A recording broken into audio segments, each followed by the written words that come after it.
అసలు రంగనాథ్ అంటే హైడ్రా అంటే ఒక భయకంపితులయ్యే వాతావరణం. సీఎం గారికి రియల్ ఎస్టేట్ గురించి మంచి పరిజ్ఞానం ఉంది.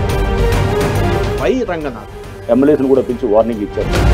టీఆర్ఎస్ నేత ఒక ఉంది, అందుకోసం ఆయన టార్గెట్ చేసి బతుకమ్మ కుంట కూల్చారని. ఆ కుర్చీలు కూడా నెక్స్ట్ కూర్చోడానికి కూడా ఉండకోవడానికి లేదనేది అది. కూర్చొచ్చిన వెంటనే అతను మళ్ళీ బ్లూ షీట్స్ వేసుకుంటున్నాడు. అక్కడ ఇన్కన్వెన్షన్ విషయము అంటే మీరు వెళ్ళారు కూల్చారు. ఈ మధ్య ఎక్కడ విన్నాను ఆయనకు ఆయనే తొలగించుకున్నారు అని సీఎం గారే ఆ మాట అన్నారు. మనం దాని మీద చూజీగా వెళ్తున్నారు, పెద్దల అసెట్స్ కాపాడుతున్నారు. చేస్తేనేమో ఇలా, చేయకపోతేనేమో అలా. అధికార పార్టీ నుంచి ఏం ఒక్క ఒత్తిడి కూడా లేదంటారా? వెనకాల బడాబాబులు ఎవడైతే గనక టీం రంగనాథ్ గా మారిపోయింది హైడ్రా.